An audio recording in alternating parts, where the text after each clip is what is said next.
जग पूजो और बेटी मारो, ये पाप करो ना जालिम हत्यारो। मत पाप करो, मत पाप करो। क्यों मारते हो बेटियां जब पूजते हो कंजकी। तुम्हें माँ ने जन्मा और दूध पिलाया, इस दूध का तुमने ये कर्ज चुकाया, ये कर्ज चुकाया। बेटी की हत्या का पाप कमाया।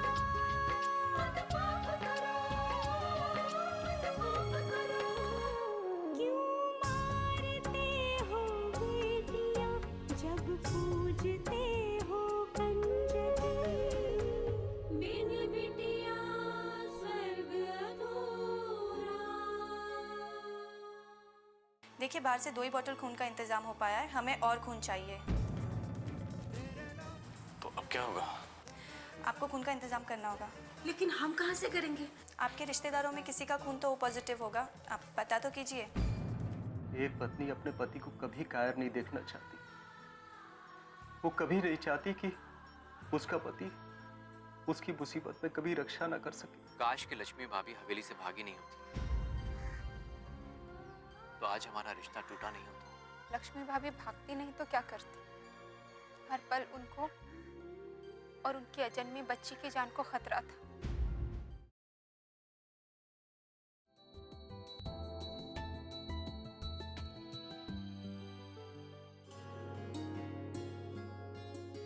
सोहिनी, जी पापा। लक्ष्मी आ गई? नहीं, अभी तक तो नहीं आए पापा। अरे, इतनी देर कैसे लग गई इन लोगों को? हॉस्पिटल में शायद भीड़ होगी, इसलिए नंबर देर से आया होगा। क्या हुआ? कुछ नहीं, वो पापा को चिंता हो रही है कि लक्ष्मी दीदी अभी तक नहीं आई। आप क्यों परेशान हो रहे हैं पापा? प्रदीप भैया और वंदना भाभी है ना लक्ष्मी के साथ। सो तो ठीक है, लेकिन कम से कम एक फोन तो कर देना चाहिए ना।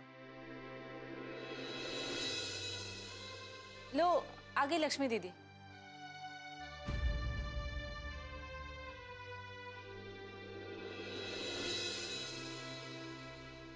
अरे, आ गई लक्ष्मी तुम?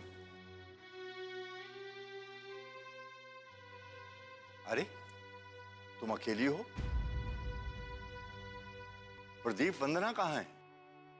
वो अंकल जी, प्रदीप भैया को उसी तरफ कुछ काम था और वंदना भाभी अपने किसी स्कूल की टीचर से मिलने गई है। भला ये भी कोई बात हुई? उन्हें तुम्हारे साथ इसलिए थोड़ी भेजा था कि तुम्हें अकेली छोड़कर वो अपने अपने काम करते चले। नहीं नहीं अंकल जी, ऐसी कोई बात नहीं है। वो वंदना भाभी तो यहीं पीछे वाली गली में गई हैं। यहाँ तक तो वो मेरे साथ ही थी। खैर, क्या कहा डॉक्टर ने? जी सब ठीक है अंकल जी। चलो, मेरी एक चिंता तो दूर हुई। क्या हुआ लक्ष्मी? आप उदास क्यों हो? अश्विन जी, वो जो बच्ची अस्पताल में भर्ती हुई थी ना, हाँ हाँ, क्या हुआ उसको? आज उसका ऑपरेशन है अश्विन जी। उसकी माँ बहुत परेशान लग रही थी और उसे देखकर बस मेरा दिल भर आया। दुखी मत हो लक्ष्मी, भगवान जो करते हैं भले के लिए करते हैं।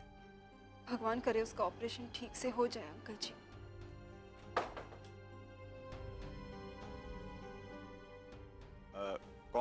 कौन है? मैं देखता हूँ बाबूजी। क्या है? पुलिस। कहाँ साइन करना है बताइए।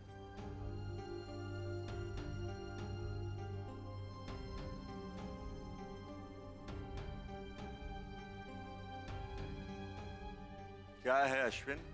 पापा, टेलीफोन का बिल है। अरे लेकिन इतना ज्यादा? कितने का बिल है? 1,500।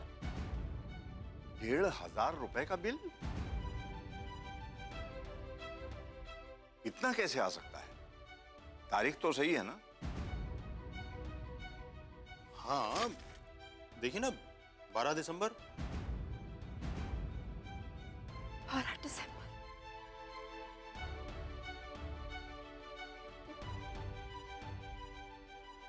क्या कहा आपने अश्विन जी? 12 दिसंबर। 12 दिसंबर। 12 दिसंबर। ये तो मेरी अनु की जन्म की तारीख है। आज मेरी बच्ची का जन्मदिन है। ये मैं कैसे भूल गई? कैसे? ये मैं कैसे भूल गई?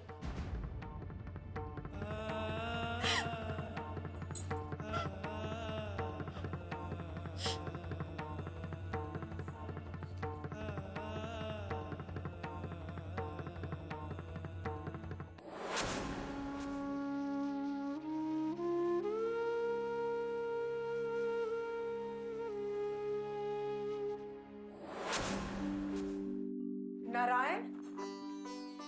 लक्ष्मी। जी माँ जी। नारायण कहाँ है? जी वो बाहर गए हैं। बाहर गया है? अभी क्या काम था उसे? माँ जी वो आज अनन्या का जन्मदिन है ना, इसलिए उसके लिए कुछ लाने गए हैं। ओह, अन्नू का जन्मदिन है। मेरे तो दिमाग से ही निकल गया था। बहुत बहुत बधाई हो। अच्छा, मैं उसको इसलिए बुलाने आई थी कि उसके बाबूजी इंतजार कर रहे हैं। शायद कोई जरूरी काम है। माँ जी मैं तो मना कर रही थी। मैंने उनसे कहा भी था कि कल ही वो अनु के लिए सोने की चेन लेकर आए हैं और आज फिर से कुछ लाने के लिए गए हैं, लेकिन वो माने ही नहीं। चलो कोई बात नहीं, पर जैसे ही वो आए उसे नीचे कमरे में भेज देना। तुम्हारे बाबूजी की तबीयत ठीक नहीं है ना, तो इसलिए वो नीचे वाले कमरे में आराम कर रहे हैं। जी माँ जी। लक्ष्मी, देखो मैं अनु के लिए क्या क्या लेके आया। दीजिए। अरे वाह, ये तो बहुत सारी चीजें लेकर आया। तो शहर गया था? हाँ माँ, अनु का जन्मदिन था तो सोचा उसके लिए कुछ कपड़े खिलौने ले लूं, खुश हो जाएगी वो। ये सब तो ठीक है बेटा, लेकिन मंदिर जाना मत भूलना। हर साल की तरह उसे मंदिर लेके जाना और भगवान जी का आशीर्वाद दिलवाना। हाँ माँ, वो तो मैं करूंगा ही। लेकिन हमारी अनु बिटिया है कहाँ? जी वो अपनी सहेलियों के साथ खेलने गई है। कह रही थी मैं सबको बताऊंगी पापा मेरे लिए सोने की चेन लेकर आए हैं। हाँ माँ, खुश तो बहुत थी वो। अरे मैं तो भूल ही गई। नारायण, मैं तुम्हें बुलाने आई थी। तुम्हारे बाबूजी को तुमसे जरूरी काम है, बुला रहे हैं नीचे वाले कमरे में। जी माँ। लक्ष्मी, मैं अभी आता हूँ, तब तक तुम देख लो सामान ठीक ठाक है ना? अरे इतना सारा सामान लाने की क्या जरूरत थी आपको? आपको पता है ना, ज्यादा लाड प्यार करने से बच्चे बिगड़ जाते हैं। ये बाप तो अपनी बेटी को बिगाड़ने ही वाला है। आखिर बेटी किसकी है? ठाकुर नारायण सिंह की। बहू, वो मंदिर के बाहर गरीबों में अन्नू के हाथ से अनाज जरूर बंटवा देना, ठीक है? जी माँ जी। आज मेरी बच्ची का जन्मदिन है माँ, उसे अपना आशीर्वाद जरूर देना। मेरी बच्ची के सारे दुख मुझे दे दो माँ, लेकिन मेरी बच्ची के चेहरे पर हंसी रखना। आज मेरी बच्ची का जन्मदिन है, लेकिन उसे आशीर्वाद देने के लिए उसके माता पिता उसके साथ नहीं है। लेकिन आप तो उसके साथ है ना माँ, उसके पास है आप। अपनी छत्र छाया उस पर बनाए रखना माँ। माँ, मेरी अनु से कहना कि उसकी माँ उसे बहुत याद करती है और उसे कभी नहीं भूलती, कभी नहीं भूलती।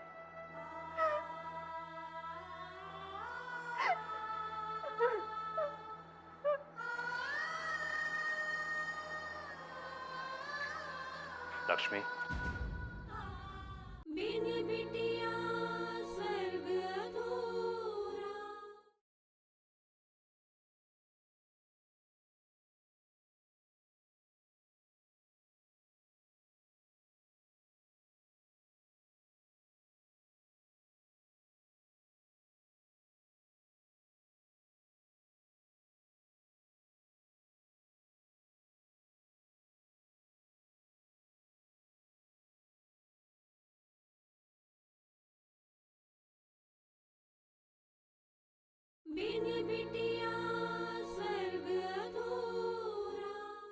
मेरी अनु से कहना कि उसकी माँ उसे बहुत याद करती है और उसे कभी नहीं भूलती, कभी नहीं भूलती।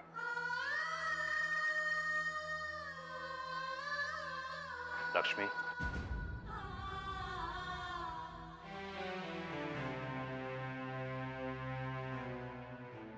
लक्ष्मी आप दुखी मत होइए। कैसे दुखी ना हो अश्विन जी।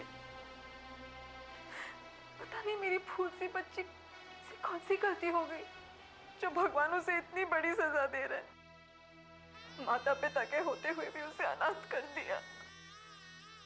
उसका क्या कसूर था? इतनी छोटी सी उम्र में उसे दर दर भटकना पड़ रहा है। लक्ष्मी मैं आपका दुख समझता हूँ, लेकिन वो ऊपर वाला है ना, उसकी मर्जी के आगे हम सब बेबस हैं। यही तो मैं उनसे पूछना चाहती हूँ अश्विन जी कि आखिर उन्होंने हमें इतना लाचार क्यों बनाया। ठाकुर साहब की हवेली मैंने छोड़ दी थी, उनसे बगावत मैंने की थी, लेकिन मेरी जिद की वजह से मेरी बच्ची का जीवन बर्बाद हो गया। पता नहीं कहाँ होगी वो, कैसी होगी वो। देखो लक्ष्मी, भरोसा रखो, वो जहां भी होगी खुश होगी, सुरक्षित होगी। मेरा मन तो कहता है कि वो बहुत जल्द आपको मिल जाएगी। अश्विन जी, आपको लगता है कि मेरी बच्ची मुझे मिल जाएगी? हाँ, क्यों नहीं। सच्चे और निश्चल मन से की गई पुकार ऊपर वाले तक जरूर पहुंचती है। आपकी अनन्या एक दिन आपको जरूर मिलेगी।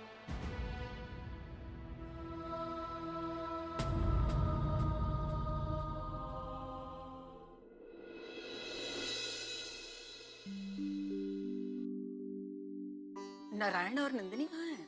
आप बैठिए, मैं उन दोनों को बुला के लाती हूँ। मैं तो बैठी हूँ। लो, छोटे ठाकुर भी आ गए। नंदिनी कहाँ है? अपने कमरे में होगी। नंदिनी, नंदिनी आ गई। इतनी देर कहाँ लगा देती है तू? हाँ वो मैं, अरे वाह कचौरियाँ मुझे बहुत पसंद है। जल्दी तो फूल होती। अरे वाह, आलू छोले की सब्जी भी है। हाँ हाँ सब बनाया है और बहुत सारी चीजें बनाई हैं। जल्दी दो। मुझे ना कचौरी और आलू चने की सब्जी बहुत पसंद है। लक्ष्मी भी ये सब्जी बहुत अच्छी बनाती थी। हाँ भैया, और ये सब्जी ही क्या, भाभी तो हर चीज बहुत ही स्वादिष्ट बनाती थी। लक्ष्मी और अन्नू की यादें तो इस हवेली की हर चीज में बसी है, हमारे मन में बसी है और जिंदगी भर हमें नहीं छोड़ेगी। नारायण, तू उदास मत हो बेटा, नहीं तो तेरी इस उदासी का असर उन दोनों पर भी होगा। ईश्वर करे वो दोनों जहां भी रहे सुखी रहे। ईश्वर करे दुख उन्हें छुए बिना। खाओ, खाना खाओ।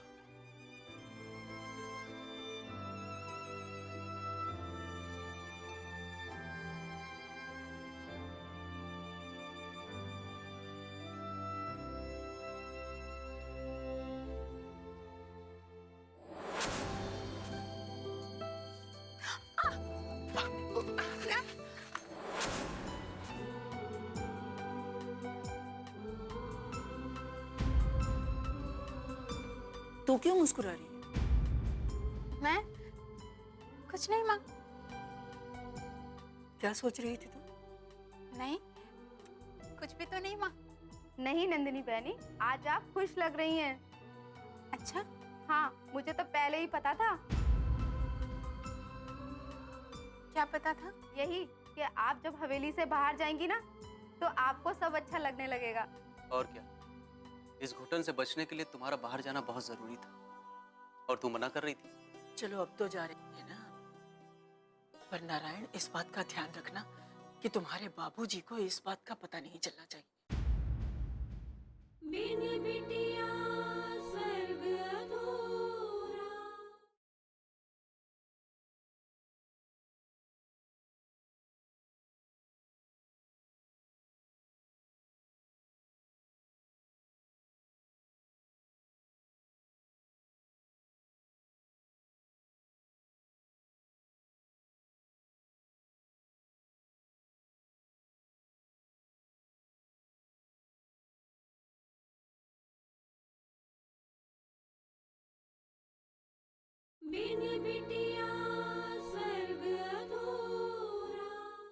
इस घुटन से बचने के लिए तुम्हारा बाहर जाना बहुत जरूरी था और तुम मना कर रही थी।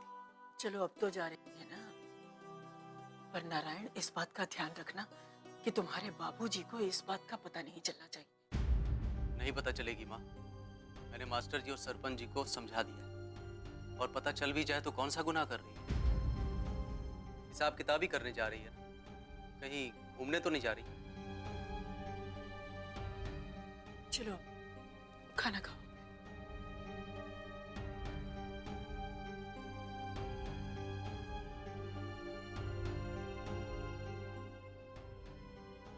भैया और माँ कितना विश्वास करते हैं मुझ पर। उन्होंने मेरी खुशी के लिए मुझे बाहर भेजा और मैंने क्या किया? उदय से मिलने की बात इनसे छिपाई। क्या करूं मैं, बता दूं या नहीं? नहीं, अभी नहीं, अभी ये सही वक्त नहीं है, फिर कभी बता दूंगी। नंदिनी, हाँ? अब क्या सोचने लगी?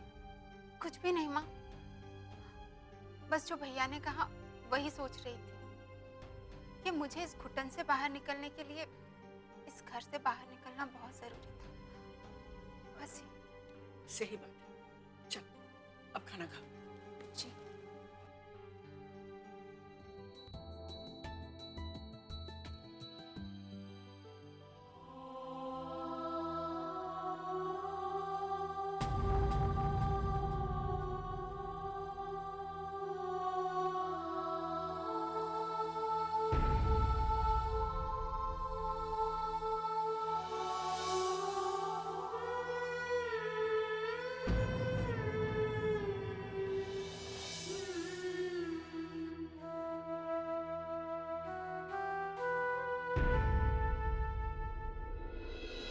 डॉक्टर, अनुभव ठीक है ना? बिल्कुल ठीक, ऑपरेशन कामयाब रहा।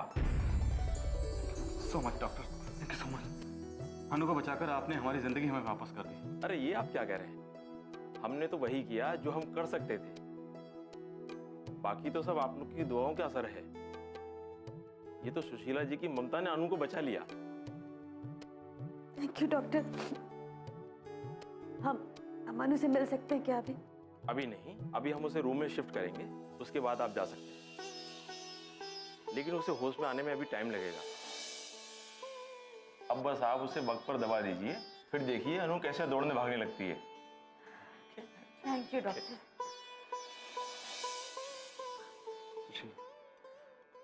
मैंने तुमसे कहा था ना, ऊपर वाले पे भरोसा रखो, वो सब ठीक कर देगा। उसने हमें हमारी खुशियां वापस कर दी। वो इस तरह हमसे हमारी खुशियां नहीं छीन सकता सुशीला। भगवान का लाख लाख शुक्र है कि अनु को वापस कर दिया उसने। हमारी अनु हमें वापस मिल गई। हमारी अनु हमें वापस मिल गई।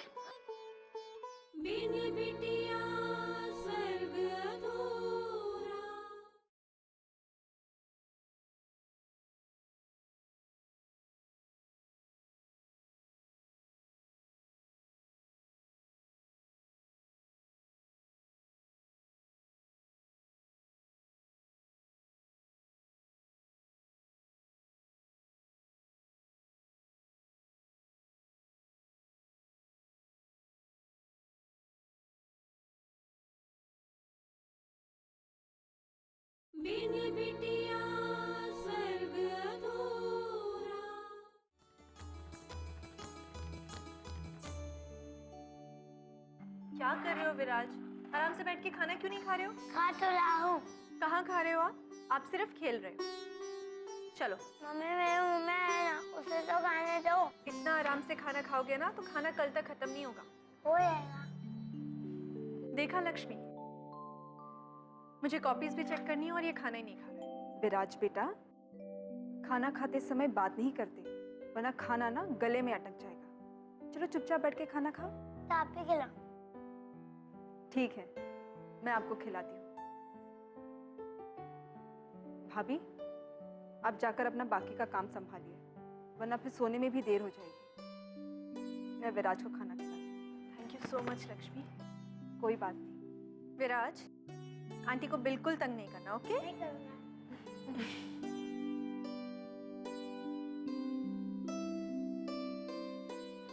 अच्छा, पता है विराज बेटा, चुपचाप बैठकर खाना खाने से क्या होता है? क्या होता है? खाना सीधे पेट में जाता है और फिर आप बहुत ताकतवर बन जाते हैं। हेमन की तरह। हाँ, हीमैन की तरह। और फिर आपसे सबसे ज्यादा ताकतवर और कोई नहीं होगा। नहीं हूँ हेमन। अरे वाह, तो चुपचाप बैठ के खाना खा लो। बेटा 1 मिनट, हाँ मैं आती हूँ।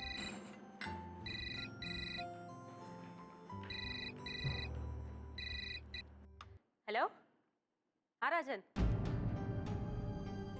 रजनी, कैसी है तू? मैं एकदम ठीक हूँ। हाँ बाबा, कल कॉलेज आ रही हूँ ना। तेरी बुक मैं लाइब्रेरी में दे दूँगी, ठीक है?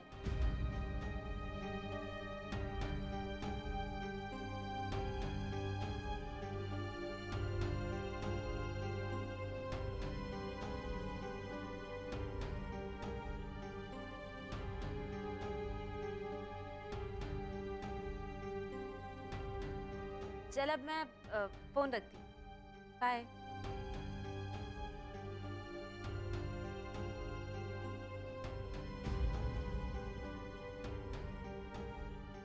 सोहिनी, हाँ जी। किसका फोन था? अब वो मेरी कॉलेज फ्रेंड है ना रजनी, उसका फोन। अच्छा, लेकिन तुम कोई राजन कह रही थी। वो तो मेरे मुंह से निकल गया था।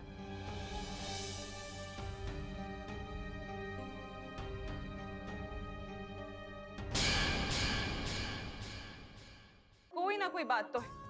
चलो अपनी भाभी को बताओ क्या बात है। भाभी, लक्ष्मी दीदी मुझसे ऐसे सवाल पूछती है जैसे मेरी माँ हो। इतना शक तो मेरे घर वाले भी मुझ पे नहीं करते। अनु से हमारा कोई खून का रिश्ता नहीं है, लेकिन फिर भी ये हमारी जान बन गई है, हमारे दिल की धड़कन बन गई है। अब तो मुझे डर लगने लग गया है कि कहीं इसके माता पिता कभी मिल गए तो। मैं तो बस इस घर का भला चाहती हूँ। अब आप ही बताइए, क्या आप जानती हैं ये कौन है, कहाँ से आई है और घर से क्यों भागी थी?